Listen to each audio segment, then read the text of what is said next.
Hi. Hi, SS. Hi, ma'am. Hi.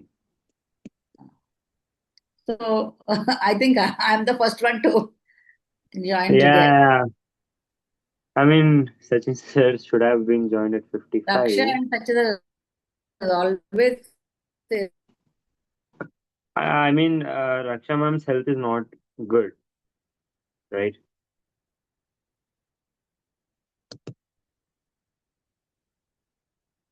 Uh,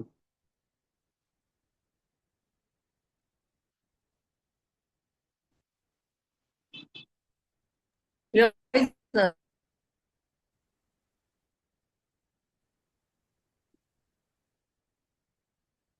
can you hear me? I think it's with the network.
Hello, good evening.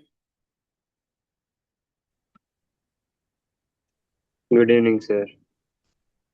Hi, Yash. Hey, hi, Sabri. Hi, Hi, Anuradha. Sachin. Good evening. Good evening. Where are you, Sabri? Pune or back in No, Pune or? today in Mumbai. So every week new city, na? So today in Mumbai. I hardly spending time in Pune now.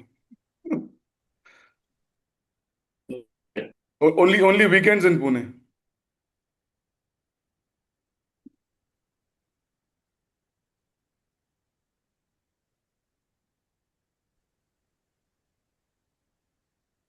Yeah. Sabri, sorry, my Wi-Fi was a bit wonky. You were saying something that you hardly Um, stay in Pune. I am only over the weekends now in Pune. At least the last 2 weeks has that been that way. So my wife and my kid have been seeing me on the screen. Huh? So Okay, okay, yes, yeah. okay. Have they started complaining yet or Have they still? started? They are not able to stop.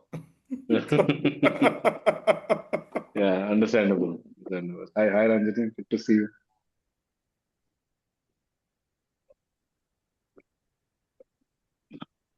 Hi, Anuradha. How are you? Are you folks able to hear me? Or is my Yeah, No, Wi-Fi? no, we can hear you loud and clear. Oh, Okay. I was on mute. Hi, Sachin. Hi. Good to see you too. Yes.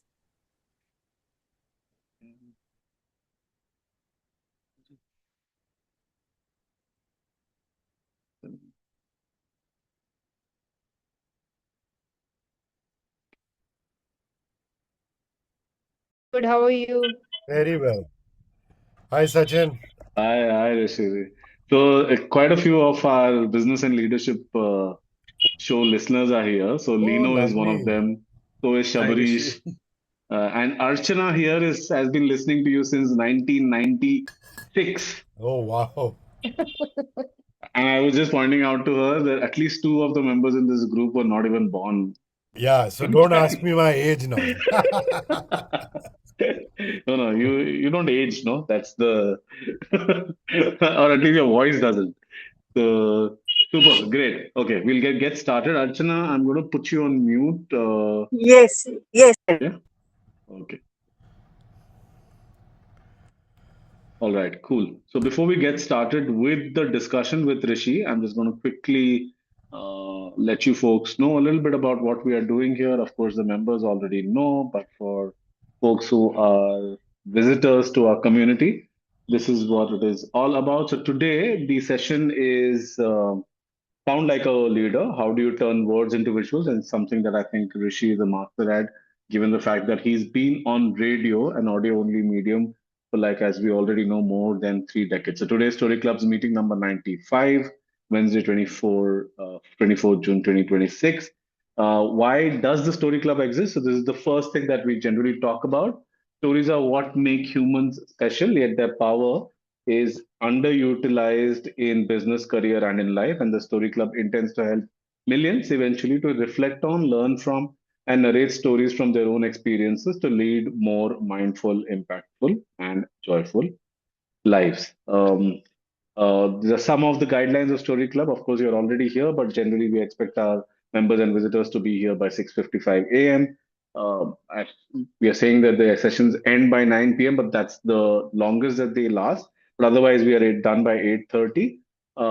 Join from a laptop for a seamless experience. Keep your video on because we expect this to be a conversation, and it's not like one of those webinars where there's some guy talking for 2 hours and everybody's just doing everything that they can and just making some notes from the webinar. This is not like that. We have conversations, and of course, don't drop off and participate in both the challenges. So today, of course, is a special session, the guest session. Once a month, we call a guest like Rishi to have a discussion with us, and we try to learn from them.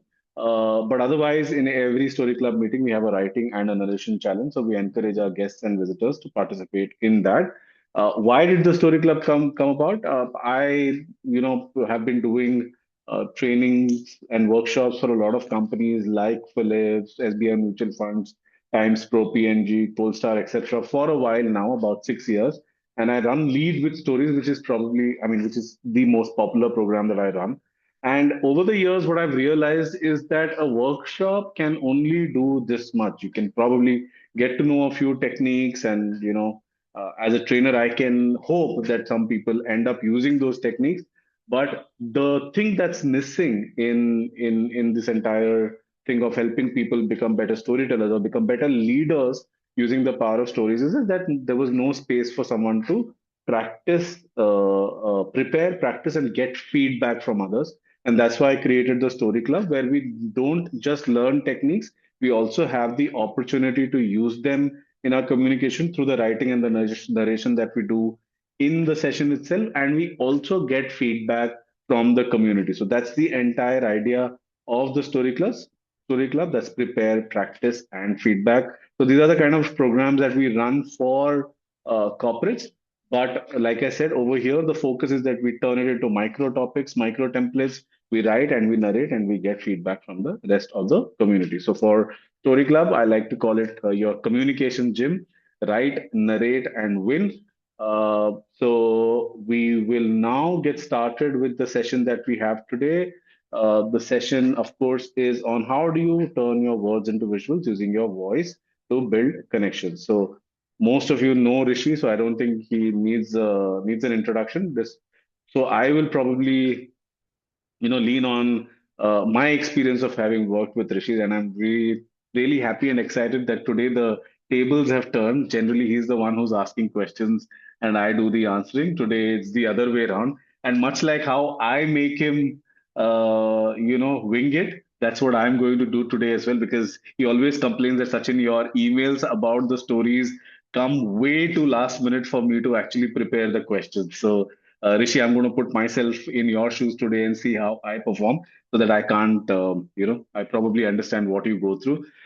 Rishi, of course, has had a very, very fantastic career in radio, probably the best known voice in India, especially if it's English on the radio. A lot of people say that's the silver voice that we hear on radio all the time, but also somebody who's really great with his understanding of music. I think a lot of us got introduced to new artists, new music because of what Rishi played on the FM radio band over the years. So all of that is great. But my personal experience of having worked with Rishi earlier with the travel show that we used to do, or the travel sort of radio segment we used to do, and now business and leadership, is the fact that he's somebody who I believe understands how to uh, give concepts great life. So, for instance, I went to him asking him whether I could do an interview about business storytelling, and he's the one who conceptualized the show instead. That why don't we do business and leadership stories as a show instead of just one particular episode of you doing an interview? And that's how it started. And over the years, I've seen, very, very easy to talk to, because I think generally people, when they go up the ladder, have more and more experience, they are that much more difficult to have a conversation. But with Rishi, I found it to be the exact opposite. Always easy to talk to, and I've seen that he's the same whether he's with a young team member or with someone like me or with a boss that he is speaking to. So without further ado, I just want to invite Rishi and thank him for making the time to talk to us today about how to turn your words into visuals, how to use your voice and sound like a leader, from someone who is not just a leader in radio, but also a fantastic leader in real life. So I would say, let's put our hands together for none other than Rishi K. Subbu, are you sure you'll be able to drive and be on the session? Oh yeah, I yeah, noticed I somebody's can. driving. I'm in Chennai, Rishi, so it's not that bad. It's not as Ah, bad as Bombay. it's not as bad as Bombay. Nothing can be as bad as Bombay in terms of traffic. But Actually, Oh otherwise, yeah. we'll Bangalore, see. Bangalore is quite nearby, yeah? So not Yeah, very far. Bangalore is, at least in Bombay, there's a method in the madness. In Yes, Bangalore, yes, yes. there seems to be Correct. no method in the madness. So, Shabarish, you live in Bangalore, is it? No, no, no. I live in Pune, You live in but I Pune. keep Oh, traveling around. So So the okay. interesting Sachin, story, sorry. Rishi, Sabri, actually, whenever he used to travel to Bombay for work, he's in a sales role where he keeps traveling to different cities. In fact, last week he had dialed in from Egypt. He listens to the to business and leadership stories whenever he's in Bombay on the radio. Lovely. very, very sad to hear that I'll not be able to hear that because Pune doesn't have English now. I think even Mumbai doesn't have English. So very Yes. sad to hear. But anyways, that's different. These are the challenges of the time we live in. Anyway, Yes, that's life. exactly. Yeah. Okay, fantastic. Rishi, thanks a lot for making the time again. So I'll get started. My first question to you, Rishi, is that how did radio happen to you, or rather, how did you happen to radio? So, I mean, I was just out of my 12th standard and I started doing theater. And this is the early 90s. And you think of a 17-year-old kid who's just come into his FY in college. And I was also trying to work in a semi-professional theater company. And round about that time, the government had started All India Radio FM, and they used to run it on 107.1 megahertz in Bombay, 102.6 megahertz in Delhi. And the government did what they did with Doordarshan. So Doordarshan, they used to run one channel called DD Metro, and they used to sell slots on it. So Channel 9 bought a few hours, somebody else bought a few hours, and they would broadcast and they would sell at advertising time on it and make it, make money. So the All India Radio then said we will lease out a few hours to people, and the Times of India bought a few hours. They bought 7 to 10 in the evening, and they bought uh, 9 to 10 in the morning on All India Radio. And they Okay. called it Times FM. And then eventually that became Radio Mirchi, because sometime in the late 90s, the government then decided to open private frequencies. So you basically write to the World Wireless Commission, you are allotted a frequency. It shouldn't be the Army Navy frequency, otherwise you'll be listening to Army messages on FM, on frequency modulation. So you're allotted a frequency, and then the government auctioned frequencies, and then everybody got their own channel. Radio City got 91, Mirchi got um, their frequency, Radio 1 got their frequency. But this is before the privatization of radio, Okay. where there was only one government frequency and they were leasing hours. So the government was the landlord, and Times of India bought a few hours for them and called it Times FM. And there were auditions being held, and one of the guys in my theatre group, a guy called Roshan Abbas, who was senior to me Oh, for okay. many, many Okay. years. Okay. Roshan said, Rishi, you've just passed out of 12th standard, you've joined FI of college. Why don't you go and give it a shot? They're auditioning people for a radio station. And I thought, I remember my mother and father telling me about the great Amin Siani and how they listened to radio. But please remember that in the early 90s, there was no concept of radio, because there was the Amin Siani generation in the 70s and 80s, and the 90s had become a total lull period.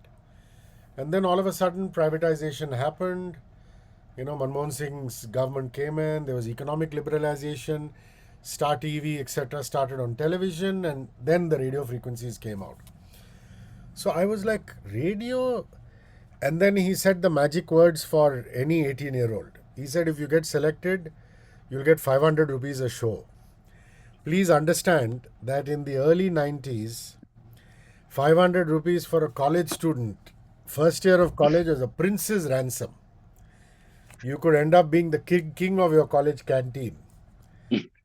So I went out of greed, but I fell in love. Simply because when I entered that studio, I had always been passionate about music.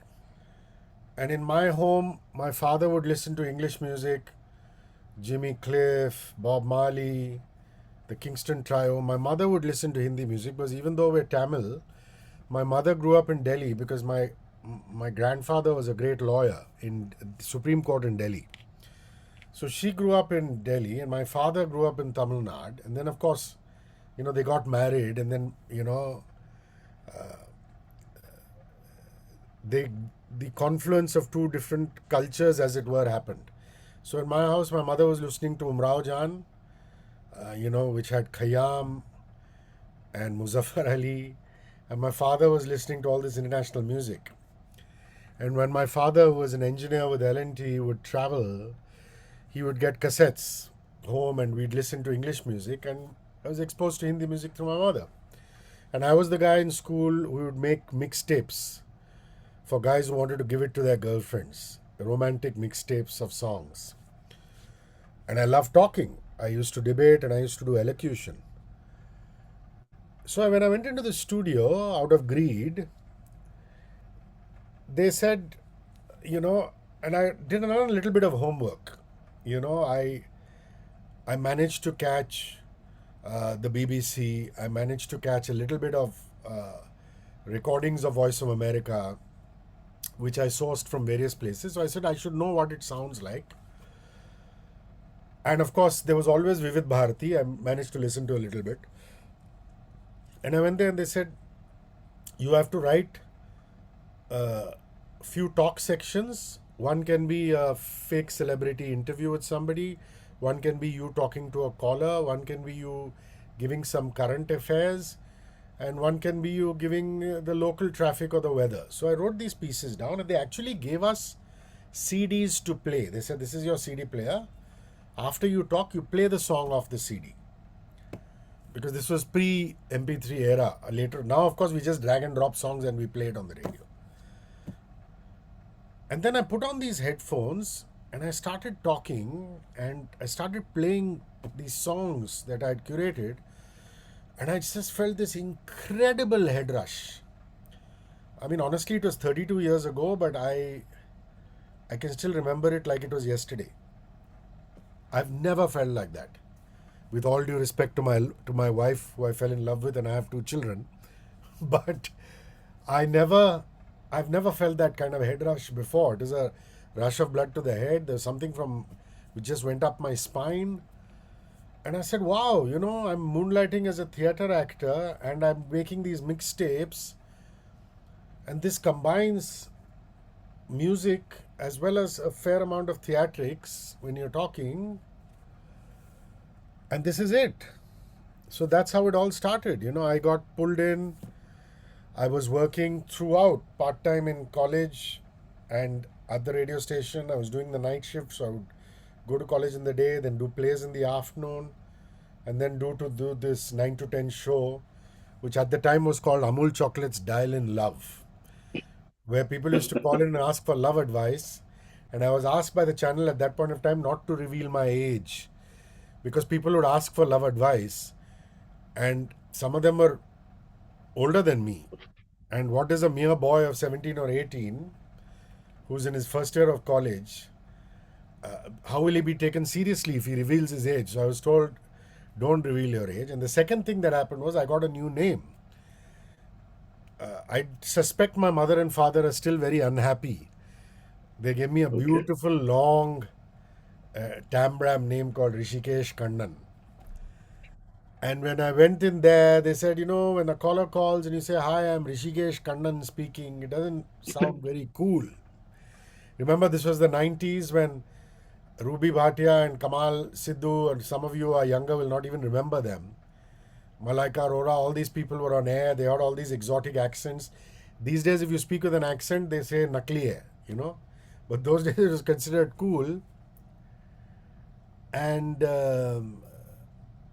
I said, "Listen, what do I change my name to? I can't say I'm DJ Joe or RJ Joe or radio host Jim or whatever." And then Erica, who subsequently started working with me in Radio Mirchi and then Times FM, said, "Rishi K sounds pretty cool." So I always call her not my real mother, but my godmother who christened me. In radio. And then the channel head said, "Yeah, man, Rishikesh Kannan as opposed to, Rishi K as opposed to Rishikesh Kannan sounds very cool. When you pick up a call, you say, 'Hi, I'm Rishi K,' as opposed to that." So, that's how it happened. And, I suspect my parents are still unhappy about the mutilation of my full long name, but I have to live with it now. So, Right. yeah, that's And it. Sorry, long answer to a short question. But no. We're very happy to listen to this answer. Erica is the one who worked with you in Radio One also for some time, yes, right? she did. It's the same Erica. She's now in The Singapore 5 or p.m. the somewhere. 5 p.m. show. The 5 p.m. show. Right. So Okay, her cool. and me were colleagues at Times FM, and Brian Tellis and me were colleagues from Times FM. And we all came back together in Radio 1. Brian used to do the nights. In fact, I was lucky because, even though Brian is so much older than me and the wise man of events and radio, I was able to hire him and put him on the night show. Because then I eventually ended up being national brand head of Radio 1. And I said, give me an opportunity to hire you and do this night show for me. So, yeah, these are all kindred Fantastic. souls, friends of mine. Fantastic. Beautiful. Rishi, one question that I've always, been meaning to ask you, but probably we never got around it. One thing that I've noticed about Rishi, and this is for the rest of the audience also, is that uh, most of us, even if we are in creative pursuits, uh, 3 decades is a long time, right? And to be able to do something day on day on day, show up with the same energy, continue to grow in other aspects of your career, but continue to also do well at the craft that you chose for yourself. And you probably don't remember this, Rishi, but the first time I think I came to meet you, this was when I had got John Sopel, that BBC fellow, on your show when I was in PR. I think we bumped into each other at the washroom, and I asked you this question, Rishi, how have you been doing this for so long? And you told me that answer I still remember. You said that I was lucky that I found out what I truly loved, or I figured out or started doing what I really loved at a very young age, right? And while I think that is the right answer, but I still want you to sort of deconstruct for the rest of us. How do you continue to stay so consistent on one craft, do that day in, day out? Because we all know there's a lot of pressure in the job that you do as well. You show up every, early morning, you have to prepare for that. I know I've once had a conversation with you about how many hours you sleep. I don't want to talk about that to the rest of the audience. You can decide if you want to. But how do you manage to stay true to the craft and keep growing in the craft, but also in things around it? So, first and foremost, limited intelligence. Unlike the rest of you who are versatile and who can. I really admire people like Sachin Bhandary, and I'm not saying this because I'm doing this session with him, but I find it confounding, even remarkable, that he starts off in PR, then he goes to travel the world, he becomes a travel expert, then he becomes a Storyflex coach. He's almost living 3 lifetimes in one, 4 lifetimes in one. It's confounding for somebody like me. I mean, if you ask me what I've done, I've just done radio all this while. There are different forms of radio, yes. Unfortunately, Radio 1 has had to down its shutters, but I moved to Fever FM, which is a Hindi station, because I couldn't imagine my life without radio. And tomorrow, if there is a Tamil station or Marathi station which will have me, I'll go there, It's just that, I was lucky enough after all these years in radio, and somebody immediately said, if that is shutting, you come. So, the short answer to that is, I fell in love with, and I happened to be decent. I wouldn't say great, this, that. Those are only extraordinary words. I don't like using those words for myself. But I would say decent because I get the job done. And I have a good work ethic, and I have discipline.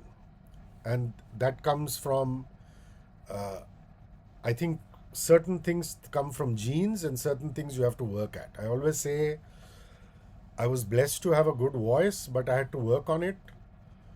There are lots of things we have to work on, and lots of things that are genetic. Now people say, oh, wow, Hrithik Roshan, Tom Cruise are good-looking men. Salman Khan is a good-looking man. And Anuradha says, why do you call it as limited intelligence? Anuradha, it was a tongue-in-cheek thing. What I mean is that I found this and I stuck to it. These days, you ask anybody in Gen Z, they'll say, 3 saal ke upar, 4 saal ke upar, you should not stay in one job. You should keep moving. You ask our parents and they'll say, oh my God, I worked for, Steel Authority of India for 30 years. I worked for L&T for 40 years. I'm not saying there's a right way or a wrong way. But to answer your question, it was a joke, limited intelligence. Anyway, so let me come back to this thing. But I love that you're sensitive enough to ask me that. And I imagine that there is some concern in that question. So anyway, feel free to put your comments whenever you remember them. You might not remember them later. I'm sure Sachin is going to ask you to ask questions. But you can put it there, and whenever I can, I'll answer them. So, I always say, I mean, whatever, Mr. and Mrs. Khan, 2 good-looking people got together and they made Salman Khan. He's a handsome chap. The Roshans got together, made Hrithik Roshan. He's a handsome guy. But what are they doing with their good looks? Mr. and Mrs. Cruise, with all due respect, got together, created Tom Cruise.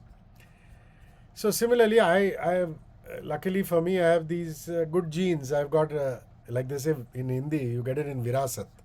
You get it from your parents. But what have I done with the voice? Another thing I've inculcated from my parents is I've seen from a very early age discipline. I've been a morning person. I've always woken up early. Even on holidays during school time, we were woken up early and we were told, let's go and play a game of tennis. Let's read. Let's go to the library, pick up some books, whatever it is. So to answer and I've always believed, I don't know, my role models have always been Rahul Dravid, for example. No disrespect to Sachin Tendulkar. No disrespect to Virendra Sehwag. They're brilliant batsmen. But the fact that Rahul Dravid kept showing up day after day after day after day, very rarely even took off time for injury, makes me feel wow. Even though he didn't have the flamboyance and the flair that some of the other guys, he showed up and got the job done, which is why they call him the Wall. And those are the kind of people that I love. I love people who have longevity, who have dedication towards their craft. I find it amazing that writers have written for 20, 30 years, stuck to it. As much as I find it wonderful that there are people who are able to multitask, I am able to multitask within radio. I'm not able to multitask outside the confines of that.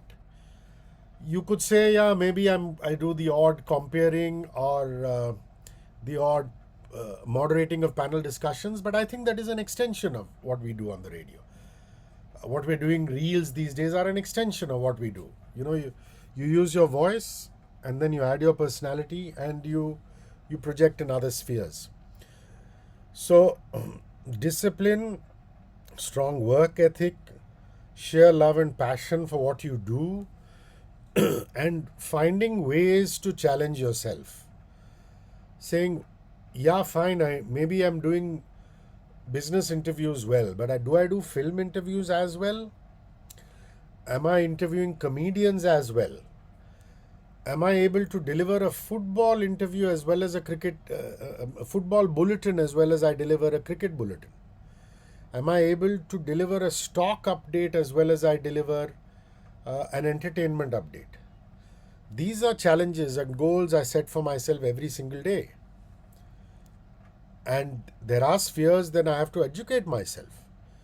Nobody is born with stock market wherewithal and knowledge. But you have to give stock updates on the radio. Nobody is born with passion for all sport. But you must know enough. And if you're passionate about it, you'll watch it. But even if you're not completely in love with it, you still have to read enough to make do. So understanding what your job involves, understanding how you need to challenge yourself, and having the discipline to commit to it day after day after day is the answer. Got it. Rishi, so one more follow-up question. What's the like for instance, I'm sure you're motivated, you really enjoy what you do, etc., etc. But there must be something that, apart from, of course, building a career and making your living through radio, etc. Would you say that the love that your listeners give you is a very important part of you having stayed on course for 3 decades? Have to say that is. Fortunately or unfortunately, in the media, radio is tier 3 in terms of earning.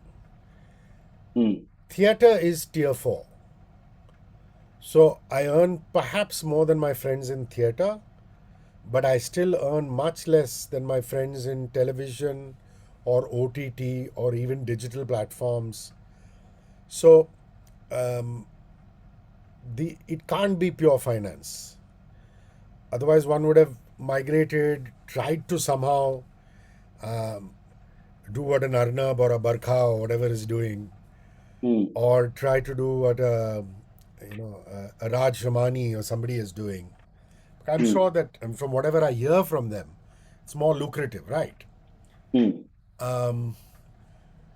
But then there are vibrant examples of people who do theatre. You look at Mr. Nasiruddin Shah. At the age of 75 today, he has Main Vapas Aaunga, super hit. And he has Made in India, a Titan Story, a super hit. Made in India, where he's playing J.R.D. Tata. Main Vapas Aaunga, where he's playing a 92-year-old man who is bedridden. But he still comes back and does a play once in 2 months. It's ridiculous in a beautiful way. How much will that theatre performance pay him? I mean, there are no sponsors. Prithvi Theatre seats, I don't know, 200 people, 300 people, NCPA, NMACC, and he gets a portion of the ticket sales. Gone are the days when it is Nasiruddin Shah stars as Albert Einstein, brought to you by whatever. Because brands are spending more on digital. They're not spending on theatre as it were. But he goes back and he does it for the passion. And these are all people who I find, wow, I hope to, through my work, try and reach a fraction of what they've done. So it's not that. It is the love that I get from people who listen to me. It is the love that, and now it's so wonderful. Earlier on, I would have to wait for people to find my number, WhatsApp me, or find a phone line where they can reach me at a radio station. Now it's immediate. They just direct message me on Instagram or Facebook or whatever it is, And I find it very, very, very fulfilling. Even if it's a small thing saying, hey, you said something and it made my day. You played a song, it made my day. I mean, that is more than what any money could give me. I mean, that is the motivation, the love, the job itself, the high that being on the mic and while you're speaking, that present moment awareness, what it does to you, it's almost like a meditative calm. It's what they say deep sea divers experience. They are so concentrated on their breath, so many leagues under the sea. If you are able to achieve that as a public speaker, and this goes for all of you, you don't have to join radio. The reason you're part of this session is because you're looking at communication skills. While you're communicating, if you're so much in the moment, in front of the mic or in front of the audience you're communicating to your employees, to your colleagues, that you feel every word and you feel even the pause between the sentences, and you speak with great clarity, and you speak with skill that paints visuals. You don't say, I saw an old car. You say, I saw a battered red Maruti 800. Can you understand? If you're talking to somebody and you say, you're describing something and you say, I saw an old car, how blah is that?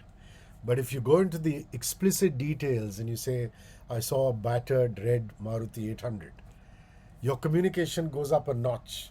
And when you feel those words, those are the things that you are into public speaking for. You love it. So for those of you who are afraid of public speaking, I urge you to fall in love with it. And this is the way you fall in love with it. While you're speaking, I'm not saying fall in love with yourself, but fall in love with the words that you're saying. Be in the moment and only concentrate on that. Sorry, again, long answer to a short question. No, this was good. I think you can, in fact, dive deep into this because this is one of the things we wanted to learn from you in this session. So, like we all know, radio is an audio only medium and you've been at it for so long. Over the years, one, what is it that you've learned about being able to, like you said, like what you feel about something, communicating that to the audience through only your voice because you don't have the support of visuals, people can't see you, so you can't really make, or how do I say, gestures or use your body like a theater actor would. Only with your voice, how do you make people what you want to say? What is it that you've learned on your own? And over the years, have you gotten some advice, some feedback from people who have preceded you, folks that you've learned from? Anything that you can tell us, which we can then translate into our conversations or our personal communication?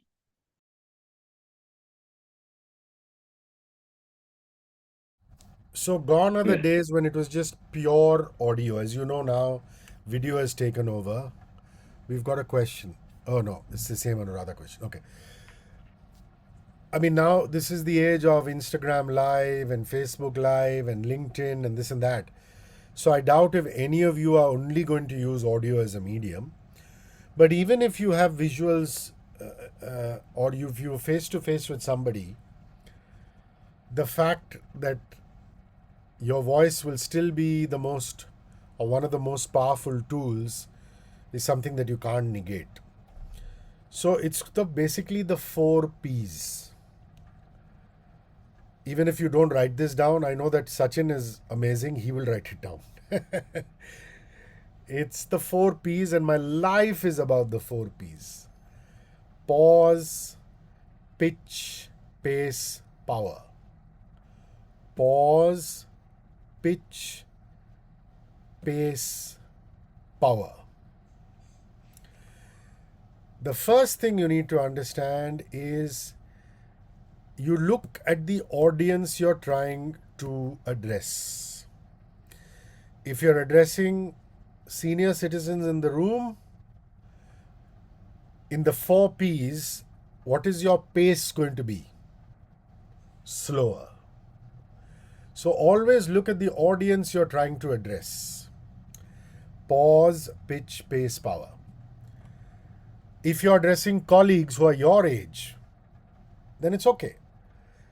You can more or less keep a normal pace. Not too fast, not too slow. If you're speaking to extremely young people whose attention span is very low, you might want to quicken your pace, because they're not going to put up with a dull person who's taking too many pregnant pauses. So look at your audience and pace your speech. That's the first thing. Then the pitch. If you're speaking to a large gathering without a mic, your pitch has to be such that it goes to the last row. But if you are speaking to an intimate room, which is only 4 people in your conference room, if you're loud, it could be misinterpreted as being rude. So your pitch is the space and the number of people. Your pace is the age bracket and the demographics of the people. Your pitch is the space and the number of people. So if you're playing to a theatrical gallery, so be it. If you're speaking in a mic, you must come before and do a mic check. If the mic is set very, very high, you can talk at a normal tone. If the mic is set very low, you can ask the person at the monitor, the console, to raise your mic. If you fundamentally have a very powerful voice, you can tell him to keep the mic lower. I more often than not tell people to keep the mic lower because I have a booming voice. But there are ladies who have a very soft voice where they need to tell the person who's controlling the microphone to raise the volume of the microphone. So your pitch is also the room, the number of people, and whether you have a microphone or not. The pause cannot be too long or too short. The pause is what gives you the emphasis. I call it a 3-beat pause before a punchline or a turn in the argument. And by 3-beat, I don't mean thak, thak, thak. It means thak, thak, thak. 3-beat pause. You could call it 3 seconds, or you could have 3 drums in your head going thak, thak, thak. She was a wonderful human being, but terrible at her job. She was a wonderful human being, but terrible at her job. She was a wonderful human being, but terrible at her job. She was a wonderful human being, but terrible at her job. So whether you say slow or fast, if you don't take a pause, there's no point. She was a wonderful human being. Beat, beat, beat, but terrible at her job. See the emphasis. Before the most important line, in your mind or in your script, even if you're speaking to a room full of employees, you must have a rough script the previous night, or go through in your head what you're speaking. Underline that one place which is the most big emphasis and take a 3-beat pause. The power is conveyed through your words. is conveyed through your presence. If you're visually there, like I said, these days you're visually there all the time, unless you're sending a WhatsApp voice note to somebody. Otherwise, everything you're there visually. Even these so-called podcasts now, guys are now shooting them. So you go to Spotify, you used to listen to only audio, they say audio or video. And eventually people start listening to audio when they're driving and they move to video. So the point I'm trying to make is that that power component is something that has to be an overall thing, which is where you use the words, which is your overall picture. That example that I said, use visual imagery. That's how power is conveyed. The old car example, find normal mundane things and pepper them. I'm not saying in poetic language. Not all of us have the capability of being a Gulzar or being a Pablo Neruda. But we all have the tendency to be able to put a picture. So when you think old car, what do you think? Rundown. But if you go into the depths of it, you can describe what the old car is. So power comes from words, power comes from visualizing it, and power comes from allowing people to visualize or put visuals to the words. So that to me is very good. Yeah, eloquent vocabulary of the power aspect is absolutely correct. Shabri said, how important is eloquent vocabulary of the power aspect? That's what I mean. You use, to me, eloquence is not using Shashi Tharoor kind of words. Shashi Tharoor is gifted. So his knowledge of the English language. Gulzar Saab and Javed Akhtar are gifted. Their knowledge of the Urdu language is remarkable. Some of us lesser mortals might not have that. But all of us have the power of visualization and imagination. So to me, eloquence is painting a picture with words. Just remember that. If you're able to paint pictures with words, you get your power. And eloquence is that. Eloquence is not using high funda words that people can't understand, it goes over their head. Eloquence is that. Yeah, Sachin, next. Yes. Rishi, over the years, you've also met a lot of interesting people, right? And had conversations with them as a communicator, not necessarily as an artist or as a cricketer and their records, or even actors for that matter. Who are the top three people that you remember because of their art of communication? And why do you think they were special or they were interesting? Sorry, Lino has said that was wonderful. Thank you. Thank you, Lino Fonseca. So kind of you. I think we don't show appreciation enough to fellow human beings. I go to platforms like Twitter and all, and I'm getting so upset seeing the kind of we're not remembering to be kind to each other, and I think it's lovely, and so much we can learn from Lino. Just him showing kindness. Thank you very much. I really appreciate it. You know, it's communicators. Oh my God, you're asking me to sum up in 32 years who's been a great communicator. The ones that come to mind.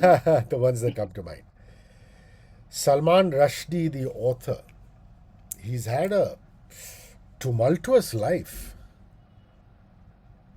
You know, he's had his eye stabbed by a guy in New York City. He's had a fatwa against him for writing satanic verses. But he is one of the best-selling authors of our generation. I don't know if you've read any of his books. Satanic Verses, of course, is controversial, but Haroon and the Sea of Stories is actually a book of stories for young children, which is really beautiful. He's also had a very eventful personal life. He was married to Padma Lakshmi, the model turned cookery influencer, and he went to Cathedral and John Connon School in Bombay, and then he now lives in the US. He's lived in the UK for a while. He's won the Booker Prize, and he's won something known as the Booker of Bookers. The Booker Prize has been going out for, I mean, you'll use artificial intelligence, you'll know, I mean, for whatever, almost 100 years. And a few years ago, they had the Booker of Bookers amongst all of them, and he won that for one of his books. And I had the good fortune, I had, of course, been emailing him because I'd loved the book Midnight Children. I didn't care much for the movie and Arun and the Sea of Stories. And I said, when you're in India, can we have a conversation? And he said, yeah, I will, this, that. And promptly he was in Bombay for 150 years or 100 years of his school for Cathedral, and he came and he gave me an interview. I found it remarkable that a guy can move from culture to music to wit to politics to pop culture, all in just a 2 or 3 minute time span. And I found that absolutely fascinating. So yeah, Rushdie would have to be one of them. There's no two ways about that. Surprisingly, there are some communicators who I've not really enjoyed their writing, but when I've met them, I find their communication skills are amazing. So, for example, there is a leadership guru called Robin Sharma. He wrote a book called Monk Who Sold His Ferrari. I thought the book was okay. I mean, it wasn't, Lino has that book, I think. Is it yeah, that book, I mean, Lino? Lino, I don't know, Lino, what you think about it. It's an interesting book. Yeah, 5 a.m. Club. Correct. Okay. But the fellow speaks so well. My God, he's a head turner. He'll come in and he'll literally sweep you off your feet because he knows the 4 P's. He knows when to reach out to people. I mean, at the end of the day, a lot of his information, the great philosophers of the world have talked about, have talked about achieving happiness, achieving growth, the 5 a.m., which is keep that hour to yourself, the golden hour in the morning, all those things. But the way he conveys it, I think is just amazing. Is just remarkable. Wow, there are so many. Maybe a lady for the third one? Yes. I was thinking of that. There has to be diversity and inclusion. Meera Nair, the filmmaker. Meera's son now is mayor of New York. And Meera made Monsoon Wedding, and she met the reluctant fundamentalist. She's a feisty Punjabi lady who went to Hollywood and made a mark. And I don't think she gets enough credit. Priyanka Chopra gets a lot of credit saying, oh my God, she has gone and she's done this in Hollywood and this and that. But when Meera wrote and directed The Namesake, I don't know if you've seen it, which is the Jhumpa Yeah, Lahiri I've seen novel. it. Yeah, I've seen it. And I think it did well at the Oscars, at all these wonderful festivals. One of Irfan's best roles. Irfan was in it. Tabu was also there, no? Sorry? Tabu was also there. Tabu was in it. A, she's an Indian. B, she goes abroad. She's a woman director. Hollywood is still struggling. We're trying to get more women directors. It's still a male-dominated bastion. But what a communicator. She knows when to emphasize. She knows when to show empathy. And I've told her, I've said, Meera, you could be an actor if you wanted to. You know, she says, I try very hard not to act out the scene when I'm telling my actors what to do. You know, with great actors, she doesn't need to do that. I'm sure she doesn't do that with a Tabu or an Irfan and things like that. But I find her communication skills to be par excellence. It's just amazing, you know.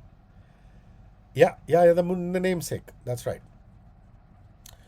Yeah. So I found her to be really, really interesting. Recently, I met a brain surgeon, a guy Okay. called Mazda Turel, who's a Parsi doctor who operates out of Wokhart Hospital in Bombay and goes to Africa and does brain surgeries, and goes to third world countries and just does camps. 200, 300 brain surgeries, helping people. And I found that what a storyteller he is. He talks to me about the patients that have come to him from various communities. You know, two Parsi best friends who came to visit him, um, a couple of lovers who came to visit him, talking about patients and their caregivers. So he has, and that is an art. You would think the medical profession is boring and drab. And why would people be interested in patients and surgeries? But the way he talks about his patients, the way he talks about people who come to visit him to heal, and the stories of success as well as failure. He talks about surgeries gone wrong. And I found it quite fascinating that a doctor can be a storyteller too. But please understand that even he has to console, cajole, give confidence to his patients. And the only way he can do that effectively is not just by doing a good surgery, but also to use his communication skills. So yeah, that's Right. four. Right. Yeah. So in fact, I mean, when you say this, I remember, Rishi, I had got Sorry, I'm going TB. to interrupt you. Yes, yes, Ranjini Ranjini says said. one of the best books I've read is by a doctor when breath becomes air. Really, doctors are wonderful communicators. Absolutely. I should pick up this book. If you remember who's written it, just tell me, Ranjini. Yeah? I can't hear you. You're on mute, Ranjini. Paul Kalanidhi. Paul Kalanidhi. It's Okay, a bit cool. heavy, I'm warning you, but brilliant book. Sachin, go ahead. Yeah, so in 2021, when I got TB, I was admitted to a hospital here in Mysore, and so the the doctor in that hospital came to tell me that what he was going to do. The way he spoke to me about my body was, I felt it was so disrespectful that I didn't want this guy to touch me. And then my wife looked for another doctor. His name is Dr. Lakshmi. Uh, Dr. Lakshmi Narasimhan, right? And he came and he actually explained to me what could have happened to me. And he then drew a diagram on a piece of paper. The way he explained it to me brought like the internal organs alive for me in some way. And I was like, okay, yes, if somebody's going to operate me, it's going to be this doctor and nobody else. So I get it when you say that, doctors actually, I think some of the most successful doctors I would like to believe are also great storytellers. And what you mentioned, Rishi, also probably highlights something else, right? If you look at all of these folks who you think are good communicators or you enjoyed your conversation with them, empathy, right? That because they have empathy for the person that they are talking to, empathy for their patients, etc., is how I think they are able to sort of maybe narrate their stories better. What would your thought be on that? Empathy as a quality of a good storyteller or communicator, because that's something that I've seen in you as well, right? When we are having conversations, while I know that every time that we meet, we have very limited time, we have to churn out 6 episodes, and they're probably just 5 minutes on the either side of that. But you do manage to ask me how I'm doing, what's happening in my life, etc., etc. And those 5 to 10 minutes actually showcase the fact that our relationship is not just a transactional one. Despite the fact that maybe 90% of our time we talk about business and leadership stories, there's something beyond that. Despite the fact that we've never actually met outside of work, right? So even in those 5 minutes, being able to convey empathy or being able to showcase your empathy is something that has stayed with me over the years. So I just want you to maybe talk a little bit about empathy as an important quality for anyone who wants to be a good leader or a communicator. When I said be in the moment, and this is very important. This might be the one of the most important things I say today. When I say be in the moment, it does not mean that you're only thinking of yourself. And this is what I'm about to say that might be one of the most important things today. Nervous speakers are watching themselves. Present speakers are watching the room. I'll repeat that again. Nervous speakers are watching themselves. Present speakers are watching the room. So you watch your words. When I say be in the moment, you watch your words. But at the same time, if you're talking to that one person, you talk to him. If you're talking to 3 or 5 people, you're watching them. And by watching, you're also empathetic to what they're going through. If you know them, like Sachin and me know each other, then you might want to bring that personal equation briefly into the conversation. If you're speaking to a multitude of people, for example, if you're addressing a large scale conference, and some of it you might do as senior managers, and even if the audience is black in dark light, the room is dark, and the light is only on you, you still should be able to make eye contact. You should have, before the lights went dark, tried to have spent some time in the room before you went on stage to have that conversation. You should have reached earlier to mingle with some of the people in the crowd to see if you know some of them or don't know some of them. When I have speaking engagements, I always try and show up and get to know them a little. Before we started this session, that's why you noticed me and him just did a warm up before we got into the whole thing. And a few of you, I noticed something happening. Somebody was driving. I knew Ranjani. He said there was somebody who had been listening to me. Shabarish said something to me. I said something to him. These are important things before you start the session. So even if you had gone dark right now and you had all switched off your cameras, I would have the abiding memory of Shabarish. I would have the abiding memory of somebody driving. I would have the abiding memory of knowing Ranjani, and of course knowing Sachin and knowing what this room was about. So be empathetic towards people you know. Start with a bit of a loosener, a warm up. Ask a few things before getting into the main agenda. Ask about the person and the people. Don't spend too much time on it if you have limited time. But some basics as human beings, just kindness and empathy. And never forget, nervous speakers are watching themselves, present speakers are watching the room. It's okay if you're a little nervous. It's always good if you have a slight knot in the stomach. My father told me when I went for an elocution when I was in my 6th or 7th standard, he said if you don't have a little knot in the stomach, that means you're overconfident. You might mess it up. If you're too nervous, you're going to mess it up. Slight knot in the stomach, but not nervous enough to only think of yourself. Outward, empathy. Yeah. Got it, Rishi. So that's fantastic advice when we are speaking to people. I think the other point that I also wanted you to sort of deconstruct or think a little bit more and tell us was about the fact that empathy as a continuous skill, right? Like for instance, so one of the other things that I've seen and learned from you is that despite the range of topics that you speak about, and you also mentioned that maybe you are not interested in a particular sport, but that does not mean that you stop yourself from learning about that, because that's one way to get better at having a conversation about that sport or an interview. This ability to stay interested across, whether it's about people or topics, do you think that's also an important skill of someone who wants to become a better storyteller, leader, or even a communicator?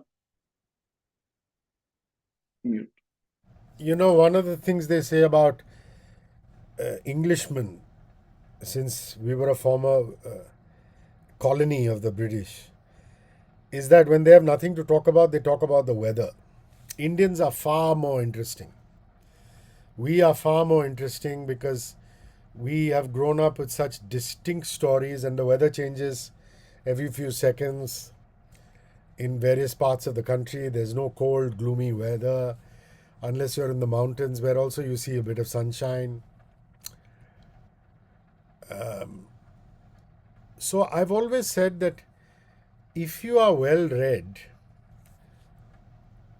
not only do you give yourselves some amount of knowledge, they also end up being conversation starters. So if I ask Lino, for example, what he does, and suppose he says, I'm in real estate, I could just turn around and say, I don't know anything about real estate. I work in radio, you know. But if I'm able to turn around and say, wow, you know, Lino, I was reading somewhere that commercial properties are not getting guys coming in and renting out of them anymore, because this whole work from home culture seems to have hit the office market. How do I know that? I'm not a real estate expert. I'm not expected to be a real estate expert. I can also be humble enough to say, Lino, you're from real estate, but I don't know about real estate. But it's a conversation starter. It's also empathetic to say that you are interested in what the other person is doing. You don't start with somebody's personal life by saying, hey, do you have a girlfriend? Or things like that. We Indians are notorious for that. The professional life is a very neutral place to start. Nobody minds if you start with the professional life.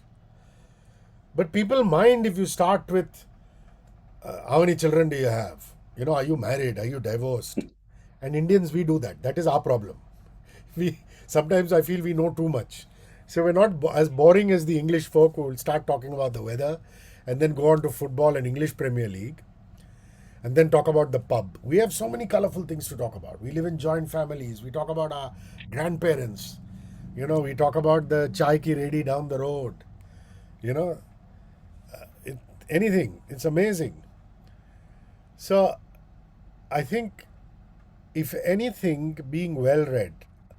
I'm not crazy about football, but I love reading a recap of the World Cup of the previous night in the morning. So this morning I got up and I read that, wow, Ronaldo at the age of 41 scored multiple goals. And Messi missed a penalty and still managed to score goals. And I found that fascinating. And I'm not crazy about football. And I also read that Gary Lineker says, you know, whatever your problems are against Iran, the football team has come to play in America. You know, let them play the tournament in peace.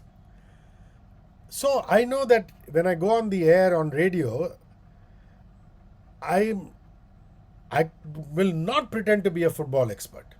I know a lot about tennis because I've played tennis, you know, it's contrary to my fat double chin. When I was a junior and sub-junior level, I used to play competitive tennis. And then the food came and spoiled it all. But anyway, so the point I'm trying to make is I've still followed the sport. So you ask me, I know everything about tennis. I don't know that much about football, but I don't read it only because I have to deliver a bulletin. I read it because I find it fascinating.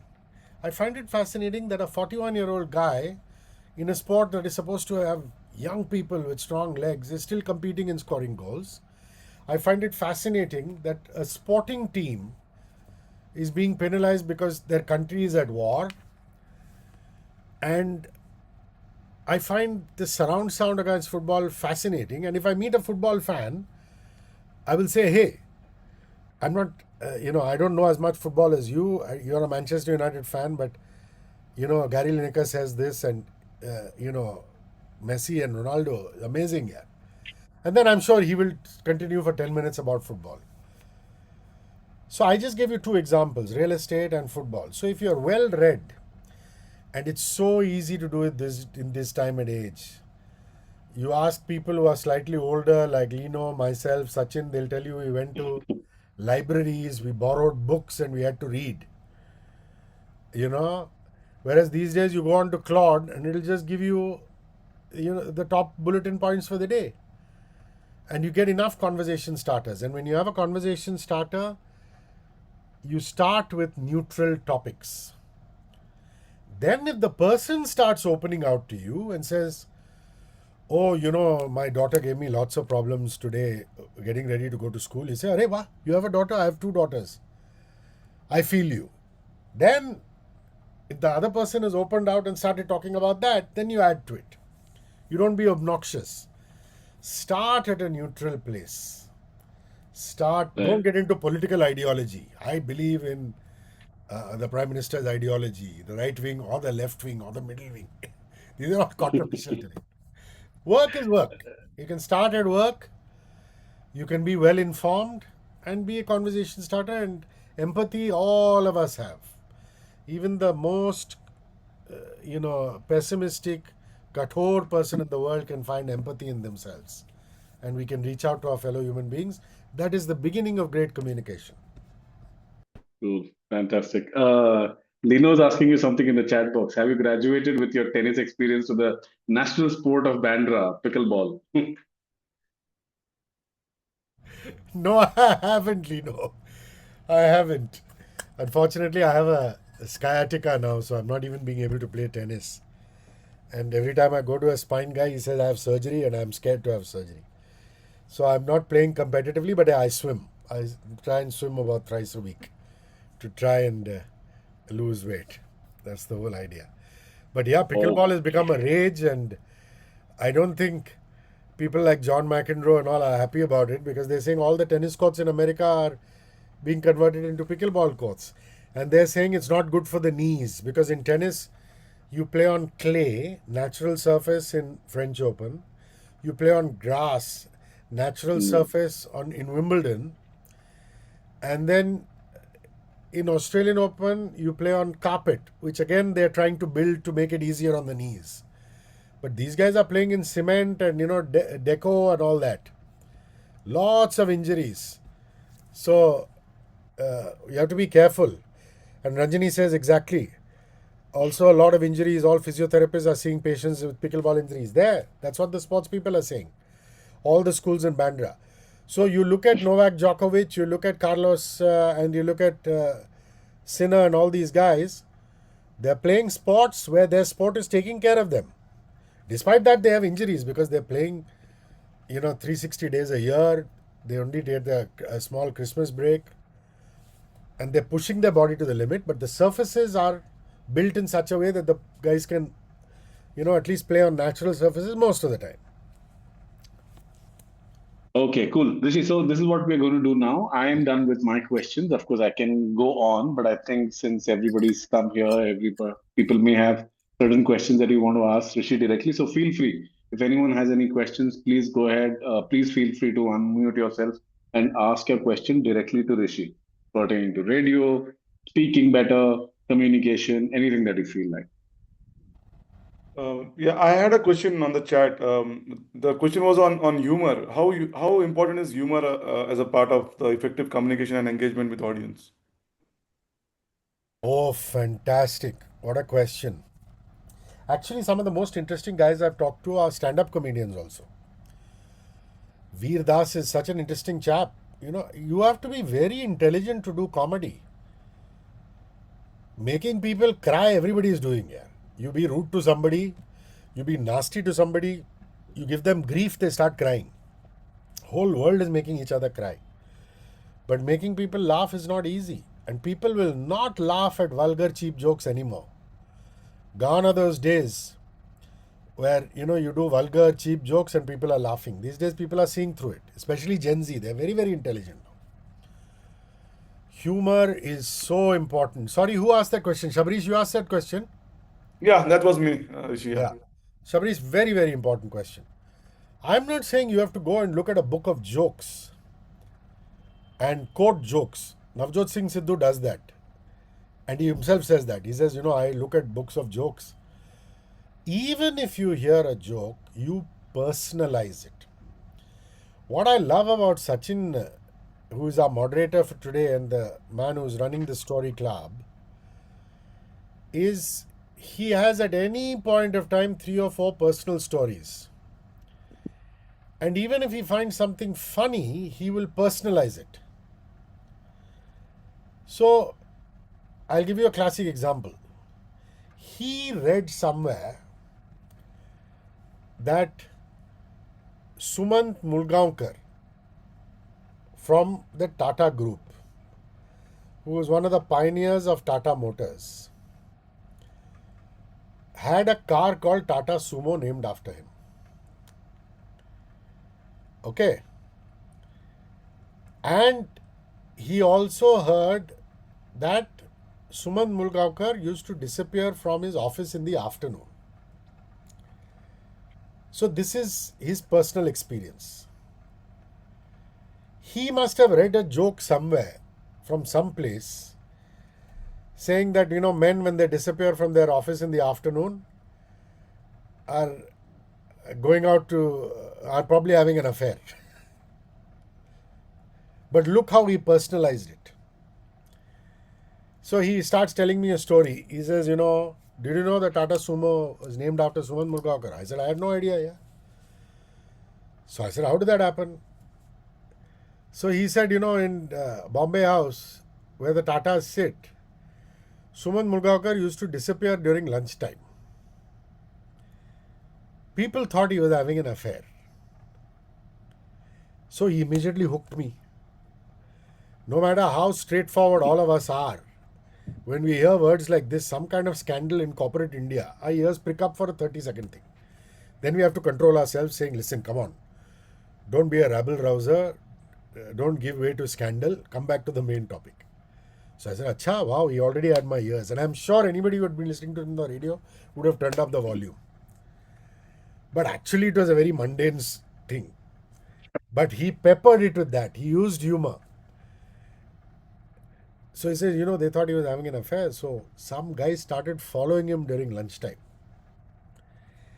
And then they realized that Sumant Mulgaonkar was actually going and spending time with truckers during his lunch hour and having lunch with the truck guys. Because he wanted to understand the problems that truck guys were facing on the road. And because he understood the problems of truck guys, he reformed Tata Motors. So he used humor and he used a story that he obviously was privy to. Did you at some point work in the Tatas, or were you handling PR for the Tatas or the Godrejas? Something like that, right? Fiat, and through that Tata Motors, I used See, to through that interact with Tata. them. See, so some story he had heard, which he had personalized. Shabrish, he just took a joke from somewhere, linked it to his personal life, or his professional life, and he said, wow, the Tatas, this became stuff of legend. That a guy of CEO cadre would go talk to truckers, take their feedback, and build the company and make Tata Motors successful. So when the time came to give a nomenclature or name or christen this new vehicle of theirs, they said his pet name was Sumo, let's call it Tata Sumo.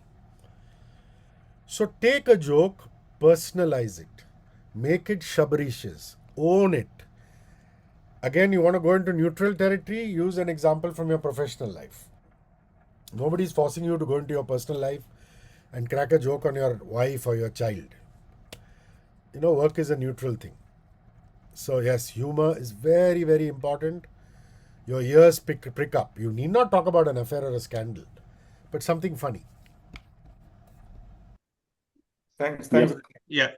Yes, Shenu. Lino here. Yeah, Lino. So first and foremost, thank you. I mean, for the last 26 years, I've been commuting in Mumbai, and you have always been a part of my journey Thank you, Lino. and Thank you for made listening. the traffic bearable in the city. I've heard you interview different people, from all different stratas of life, be it business, be it sports, be it, music, film stars, whatever. What has always got me is that in that conversation with them, you come across as well knowledgeable about their area. Okay. And I know that, okay, you may have a team, you may have, a sort of brief given to you about the person, about this. But when you're speaking one on one, you have to think on your feet, because you don't know what is the kind of answer that's going to come from the other side. And you are able to, carry on the conversation without skipping a beat. How did you develop that kind of ability, you know, over all these years in radio? I study. I was always a voracious reader, and this is something I have to thank my parents for. So when we were kids growing up, those of you who are South Indians will understand, Tamils will understand. You got a gift in for Pongal, you got a gift for Diwali. And for those of you who are Catholics, I'm sure you get a gift for Christmas, which is kept under the Christmas tree. You get a gift for Easter. India is a wonderful country where gifting is. And when you were cool, we thought we were cool kids when we were 13 and 14 and 15, and we'd say, Appa, buy us a pair of torn jeans, Levi's had come, buy Pepe jeans, this, that. And my father would always gift us a book. And he would say, read. And at every juncture, birthday book, Diwali book, Pongal book. And when you're an adolescent, you'd say, okay, fine, it's an interesting book. I was buried in it for some time, but how boring. Appa should also give us something else. Now I realize the value of that. It has become my favorite gift to people. Even if they're not reading physical books like Lino has on his table, I ask, do you read on Amazon? Do you read on Kindle? I'll sell them an ebook if they want. I'll send them an audio book if they want. I'll send them a physical book if they want. So I still am a voracious reader. I read 2 books a week, if not 2, one a week. Wow, are you serious? I didn't know this. That's something. Yeah, I'm reading a book called Rail Song by Rahul Bhattacharya. I've also interviewed him. And sometimes I'm reading 2 books simultaneously. And I managed to finish both in 10 days. That's amazing. The previous morning, Rishi, I'm really sorry. I have to interrupt. How do you manage to do this? Because I read myself to sleep every night. Okay. So I will get into bed by about 10:45, and I will read my sleep for an hour, and then I'll go to sleep. And I'm a pretty quick reader. So I read myself I cannot sleep without a book in my hand.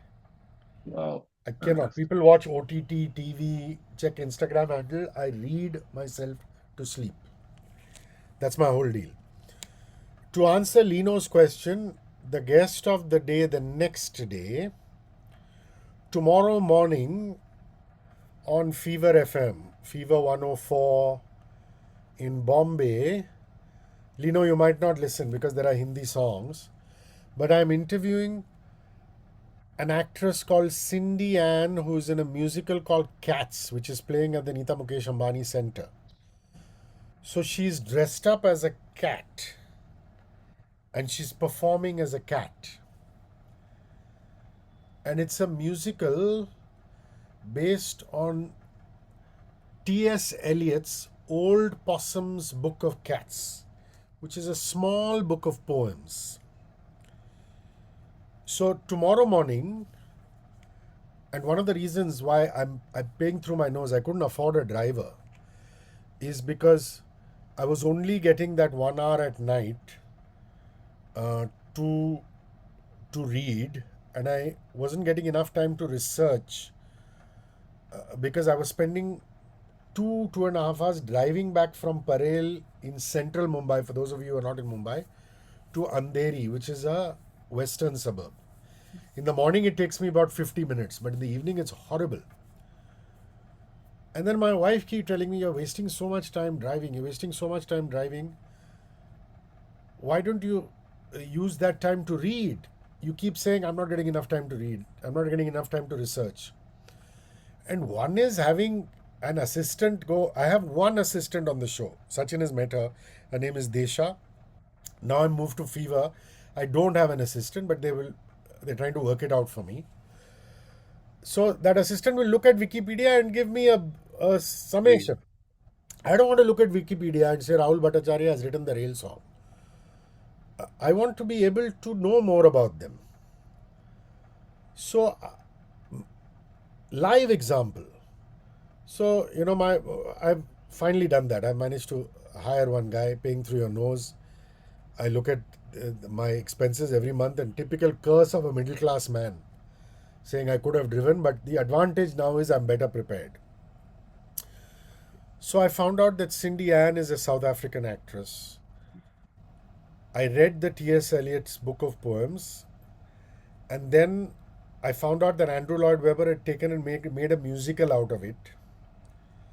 So I went on to ChatGPT and I said, give me everything you can about Andrew Lloyd Webber and what he wrote about cats and what kind of cats there are. So there's a proud cat, there's a flirtatious cat, there is a heartbroken cat. And then I found out what is the character that this lady is playing. Then I went to the background and found out she has been to a school called Lambda, which is a theatre school in Johannesburg. I found out that she is training to play a cat. And I found when you're walking like a cat, your hand and your leg should move together. When human beings walk, our right hand and our left leg comes together. And our left hand and our right leg comes together, right? That's how we walk.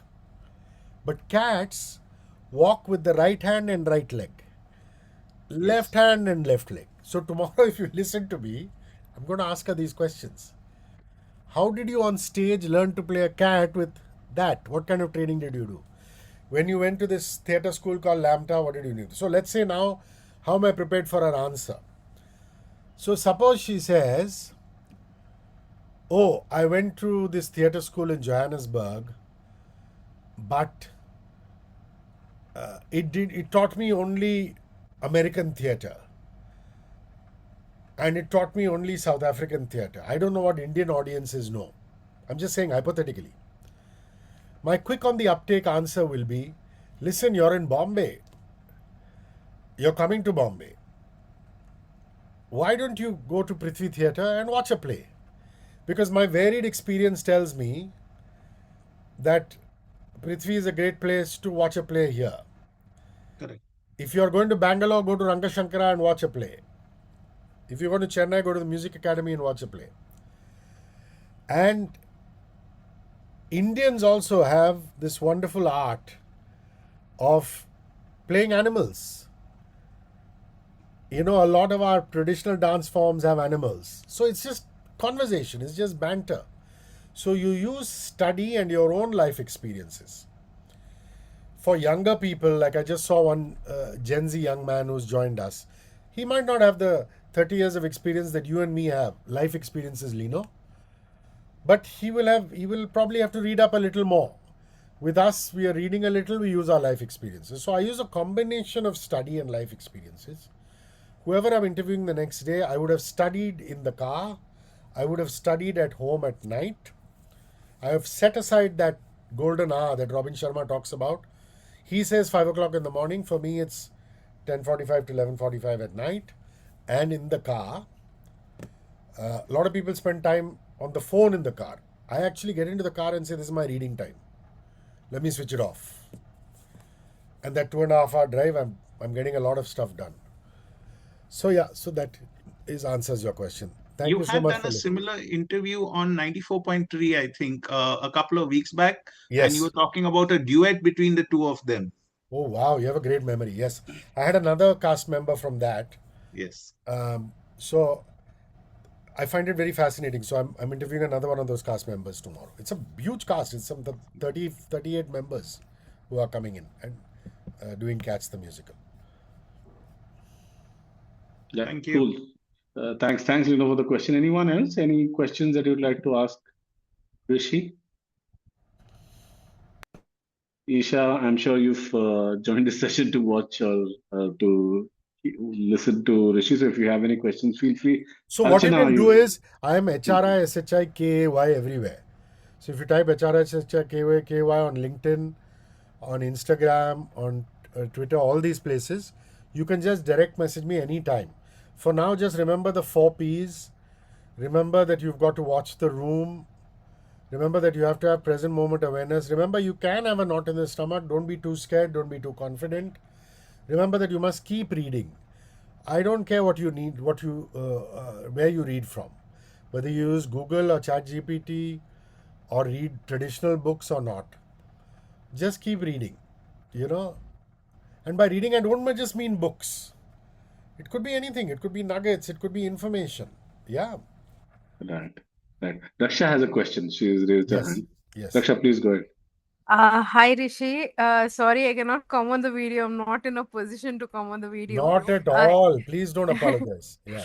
Anyways, I am a music fanatic as well. I've heard from Sachin that you love your indie music. So, may I know what made you incline towards independent music? Because people are mostly into Bollywood music, and learning how independent music, especially when someone wants to represent that with respect to brand, like if an independent artist wants to come out as a brand, these are two different questions, so I hope I'm clear with my No, so question. what Yeah. I did very effectively during my 21 years in Radio 1 is build a proper independent music community. Let me explain to the rest of the world what independent music means. So if you're a musician, you have 2 ways to go about it. One is you approach a music company. A music company means T Series, Sare Gama. In English, there's Universal Music, Sony Music. So Taylor Swift is an artist with Warner Music. Ed Sheeran is an artist with Universal Music. These are big companies who promote you, sign you, and then they pay money to promote your video on YouTube.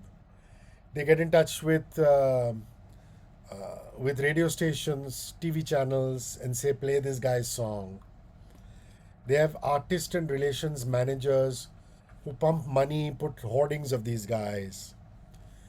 But when you're a new artist, and there are so many talented artists who first make music in their bedrooms with their guitar or with their sitar or with their keyboard, and then they have nowhere to go, I always say go to a proper studio and mix and master your song. Because when you compose in your bedroom with just a computer, the quality of the audio might not be as good. Because if you're playing it in between a Taylor Swift and an Ed Sheeran song, or an Arijit Singh and a Sonu Nigam song, it should not sound flat. So, and these days you get studios for 500 rupees an hour, 1000 rupees an hour. It's not very expensive. So do all your basic composition at home. Then go to a studio and ask that studio person to nicely mix and master it and give your song some levels. Basic investment. And I would say then send it to us at Radio 1. And we had something known as One with Indie project. We will not charge you money. We will just play that song. And we were not saying we'll play that song at 9 at night or 10 at night, like a lot of people do. When VH1 was around, when Channel V was around, they'd say late night we'll play Indian artists who sing in English.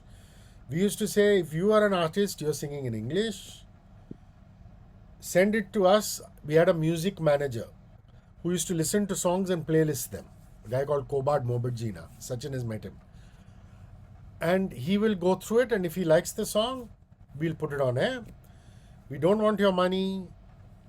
We will promote it, saying it's playing in our One with India, and we'll playlist it. In between a Taylor Swift song and a Selena Gomez and a Madonna song. How we built them as a brand then is, then we used to, just like the Hindi guys had Indian Idol, we used to have something known as International Icon. So I spoke to Shaggy, who's an international artist. I spoke to Kylie Minogue. And I said, these young kids in India, they're singing and they're making music. Can you come and mentor them on video? I can't afford to fly you down. But just give me half an hour on video, listen to their song and give them comments. You'd be surprised. I must have reached out to 10 people. 2 people said yes. 3 people said yes. So we started this one with indie project. We started International Icon. We never could give them cash prizes. We say that if your song is selected, we'll play it multiple times on the radio. We'll give you our studios to come and mix with our sound engineers. We'll have people like Shaggy, another hip hop artist called Kiddy, Kylie Minogue, who will come and mentor you on video, so that they were able to build themselves as a brand. Because I was very keen that all these people who get signed by big music companies, their life is made. What happens to those young kids who are still struggling or knocking on the doors? Can we, as a radio station, promote their music, promote independent artists, promote their compositions and put them on air? You know?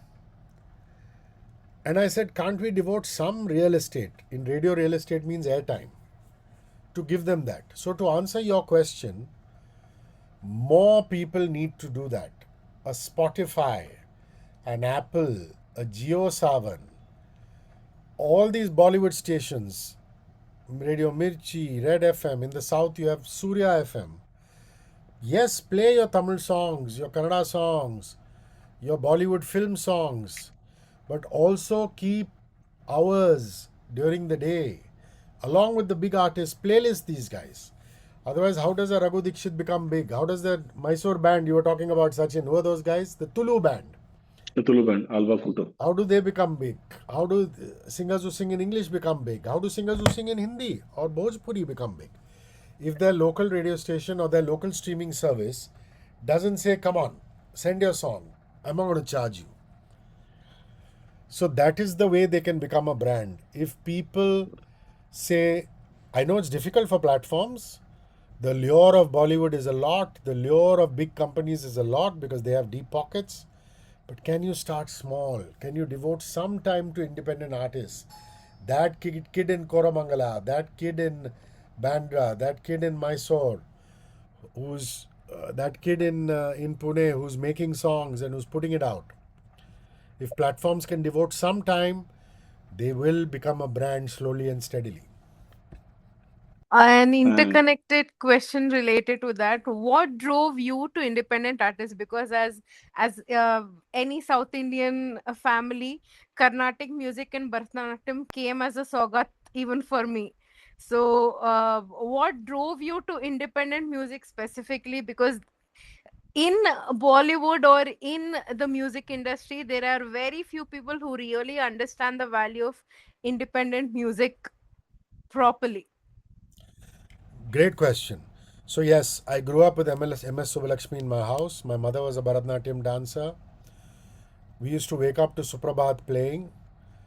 But I had a wonderful set of parents who gave me a worldview. Earlier on in this conversation, I was talking about how my mother also used to play Umrao Jan and Roja. My father would get reggae artists, Harry Belafonte, the Beatles, and it used to be playing in my house. So then I realized that film music is not the only music. Classical music is not the only music. And I was able to appreciate all forms of music. So they always say that if a child is in his mother's or her mother's womb, if you play that child Western classical music or Indian classical music, they grow up with great brain development. So there is a theory in the West that you must play them Beethoven and Mozart. There is a theory here in India that says you must play them Bhimsen Joshi and you must play them MS Subbalakshmi. So whatever it is, expose your children to the arts, because then they grow up like us. They grow up with not just a mainstream bent of mind, but also an alternative bent of mind. And they have empathy to listen to all kinds of music and to be able to enjoy all kinds of music. You need not understand Carnatic and Hindustan classical. You need not understand the blues. But you can still go and love it for the pure sound of it. And that's what I try and do and expose my children to also. Thank you for that, Rishi. That's it from me. Thanks, Raksha. Thanks for the question. Yashes has raised his hand, so the youngest member in the group. Yes, Yashes. Hi, sir. It was really good session, right? Thanks to Sachin sir for having me, and thanks for you to join. I have two basics question, right? As you said, you started upwards of 12th, right? That's really engaged to have such an exposure. So, what's the one thing you learned really hard way while paving through, right? And my other question I will just sum up with is how do you track, like how do you be disciplined enough? The one instance you were saying to reading the book, right? I I can't hear you very properly. Go again. Okay, so what I was saying is you just mentioned you read a lot of books, and as a teenager, all I could do is maybe casual read books and then again surf back to doom scrolling. So how do you track or how do you navigate this disciplined activities? Yeah. So I also said, Yashas, you don't need to read books. Nobody says you have to read long format. Yeah. My idea, because of the way I am conditioned, is reading long format books or even short format books. But I am adapting to your generation. I'm also using ChatGPT and Claude. So if you don't get time in between your studies to also read novels and books, I don't expect you to. Use whatever platform you have, whether it's a free Google Gemini or the basic ChatGPT model, basic Claude model, which just gives you, start with things you like. Start with things you like. If you like cricket, find out what's happening in the world of cricket. If you like rock music, find out what's happening in the world of rock music. If you like Kannada poetry, start with what's happening in the world of Kannada poetry. Then expand your ambit. Say, wow, there's a Middle East war going on. Let me find out a little bit about it. I'm not telling you go and read a whole book on it. People have written reams of newsprint. At least use your apps to find out some basic stuff. Say, wow, Women's Cricket World Cup is going on. Let me find out a little about it. Padma Shri awards are being given out. R. Madhavan has got one. President Draupadi Murmu is giving out some. Find out about it. Whatever time you get away from studies, try and imbibe something by using the apps or the literature at your disposal, not necessarily long format. And when I say discipline, set aside time for that. So you finish your studies, you might want to chill, get a shower, go for a walk, play pickleball. But before you go to sleep or when you wake up in the morning, just do a little bit of reading so that you're aware, so that your communication skills improve. And when you speak, you have empathy plus knowledge to carry off any conversation. Okay, thank you, sir. Thanks, Yashas, for the question. And I think just one point, if I may add, Rishi, I think one thing that a lot of young people and also people our age find as a challenge is that you think that you've just got into Instagram for something, and suddenly you see that you've spent 20 minutes doing stuff that you didn't want to do, right? So one thing that I try to do all the time now is to ask myself whether this is my intent. Am I intentional in what I'm doing on the app? So as long as Yash is like Rishi is saying that if you want to find more about the Middle East war, so that's why I think a YouTube is better than an Instagram, right? Like on YouTube, you generally would search what is it that you want to do and want to consume, as opposed to an Instagram where you just keep flicking and hope that the next content is probably something that you want to watch, and in that you lose track of time and intent. So maybe also using apps which let you decide what is it that you want to watch and consume, as opposed to apps which just put stuff in front of you and suck you in. So maybe when you want to watch video content, would you choose YouTube on your browser as opposed to Instagram on your phone? That itself, I think, can make a lot of difference. And and Rishi and I've had a chat about this earlier. I think newspapers as a habit, if that can be brought back, I think it will do the entire world a lot of good in many different ways. Because we've had this discussion about how it's one limited packet, so you get to choose what is it that you want to. You read the sports headline, but you're interested more in world affairs, you dive deep into that. Or let's say you just scan through headlines about politics, but eventually you like sports a lot, you dive deep into that. And that's 45 minutes, half an hour, whatever time you want to dedicate, you're done with it.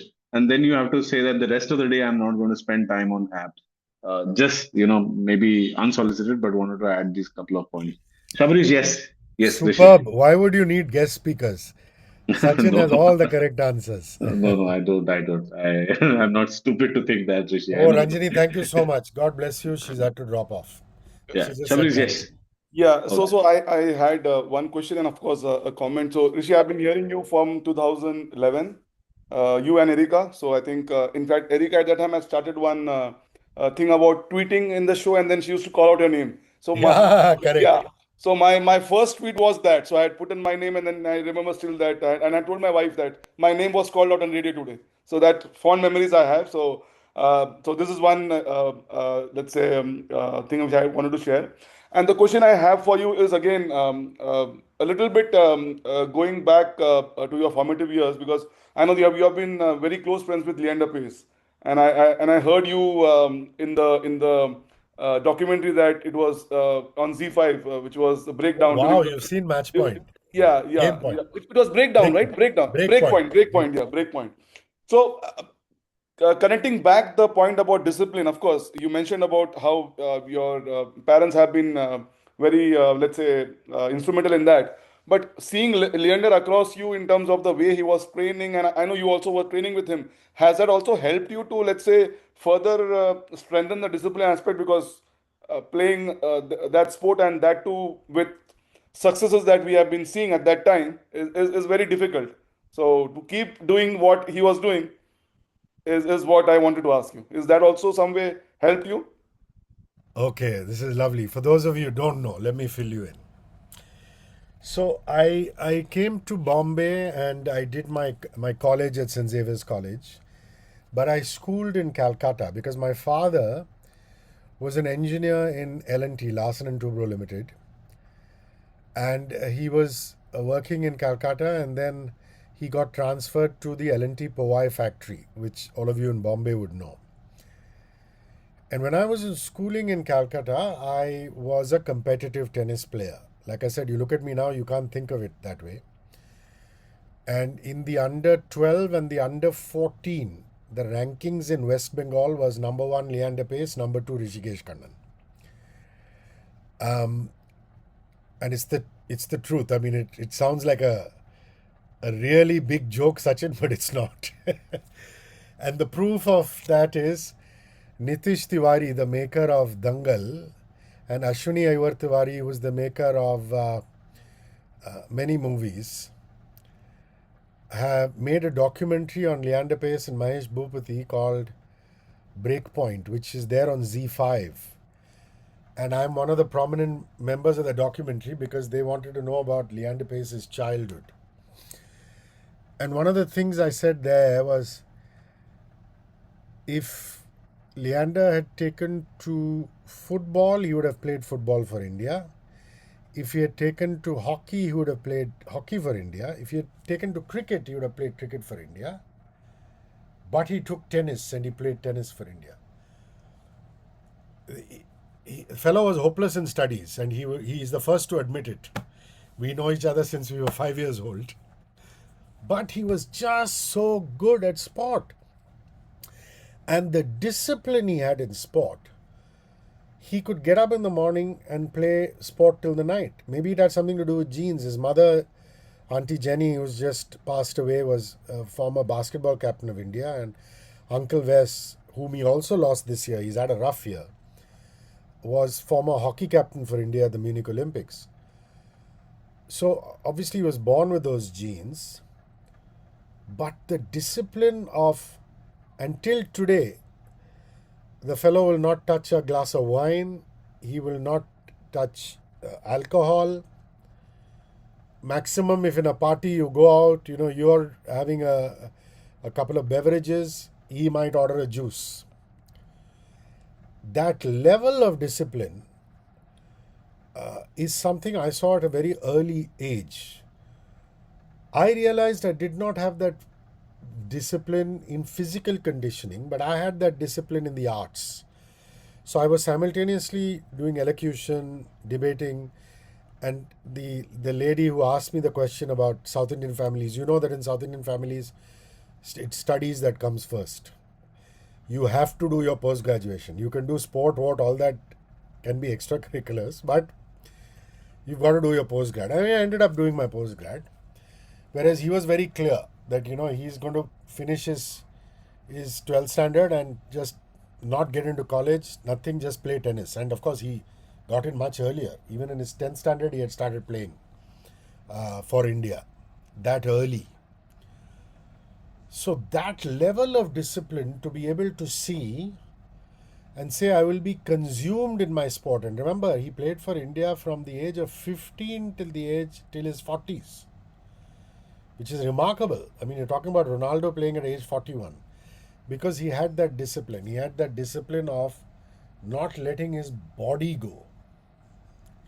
I mean, people say, Arey, he's had 2 marriages, relationships. Forget all that. The discipline towards his sport. See, you might be disciplined. I'm tremendously disciplined in my work. But I have that extra dessert when I go out. Yeah, what do? A friend will invite me to a wedding, a friend will invite me to a restaurant.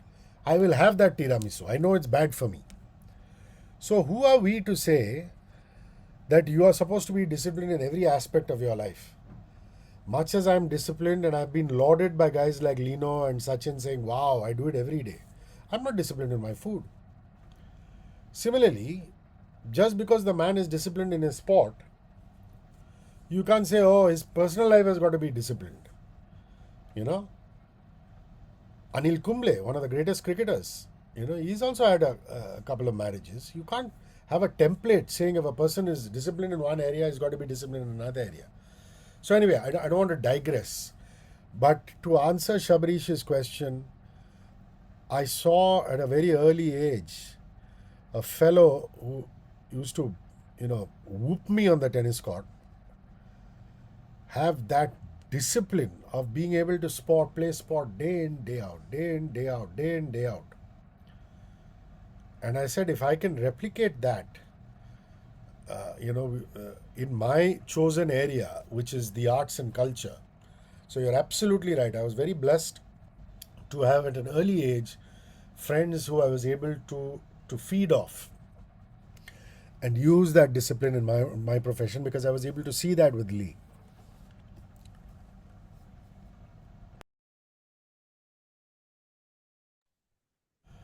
Okay, cool, fantastic. Shabrish, I think you got your answer. So I Yes, think that thank you so much. Pleasure. cool. We can make that the final question. Like Rishi said, if you want to reach out to him, it's Rishi K, HRISHIKAY on all platforms. So you can go ahead and have a conversation with him on these platforms. I can't thank Rishi enough for making the time. It's been a phase of transitions for him, and despite that, he had made this commitment much before the things that happened with Radio One. So I'd like to appreciate him for keeping up his commitment and showing up and sharing so many life lessons and anecdotes from his lives, and also how all of us can become better leaders using our voice and helping people create visual imagination while we speak. So I think that's that. Thanks a lot, Rishi. Have a nice evening ahead. One thing that I'm taking away from this meeting is to try and make it a non-negotiable that put yourself to sleep by reading a book. So that's my one key takeaway. So I'd like all of you to write one key takeaway from this meeting in the chat box so that Rishi knows what is it that we are taking away from the meeting. And Rishi, yes, if you have any final words for us, please feel free to share them. Anuradha says it's an experiential learning session. Thanks, sir. Thank you so much, Anuradha. I just hope my experiences could help you in any way. Ranjini says, this is the best session I've been on ever. Everything spoken was a lesson, maybe like reading a book. Thanks, Rishi. I have to drop off. And I am going to make a corollary to what Sachin said. Yashas, you don't have to necessarily read a book, but if you can just before you go to sleep or wake up in the morning, before or after your studies, read stuff that is not within your book and use any of these apps. You don't have to make your parents spend or you spend. Use the free version, that's good enough. you're not doing high level coding right now that you need a paid one, but enough for essential reading. Yeah. So yeah, limited intelligence is a good thing that if you can keep into a profession for a long time, it has helped me. Thank you. Yeah, anyone with any key takeaway, one key takeaway from the meeting, please feel free to share in the chat box. Oh, And Sarika, yes, there's an interview with Shaggy that you can type Radio 1 International on YouTube and then say Shaggy plus HRISHI space K and you'll get the interview with Shaggy. Sarika is a big fan of Shaggy and the other guy. Who's the Sean? Yeah, the four Sean the P's Pod. of actually communication, not so much marketing, but communication. Shabrish, thank you. Yeah. What I meant is we go through or I go through the 4 P's of marketing in my work routine, but the 4 P's by you were very Correct. interesting Now I for me. get it. Yeah, I get yeah. it. So that is what I meant. Yeah. Thank you. Sorry, I misunderstood. No, Thank you. no. Yeah. Okay, cool. Super. Thanks a lot, everyone. Thank you for Thank you, joining this guys. session. Thank you very much. Thank And you, stay Anuradha. in Thank you, touch Shabrish. with Rishi as well. Thank you, Thank you, Rishi. Yashas. Thank you so much. Thanks. Thank Cool. you, Bye-bye. Lino. Yeah. Thanks, Sachin. Thank Cheers. you. Rico, we Bye-bye. can take a picture. Yeah. No Yes, pictures. Oh, for yes. Oh, my sure. God. Sorry, I forgot. Damn. Let's Oops. do that picture. Okay. So today, what is the Cool. pose? I don't know. Yeah, so today Rishi has to tell us what should be the pose. Just a thumbs up is good, I guess. Or a rule. Thumbs up. Okay. Oh, still. Archana, we can see the tube light, not you. Yeah. Yeah, Thank great. you. Thank you. Thank you. Thank Cool. you. Super. Good Thanks a lot, night. Rishi. Thanks you. everyone. Yeah. Thanks Thank everyone. you. Thanks. See Thank you you. guys. Have a Bye-bye. good evening ahead. Bye bye. Bye. Thank Thank you. you. Bye bye.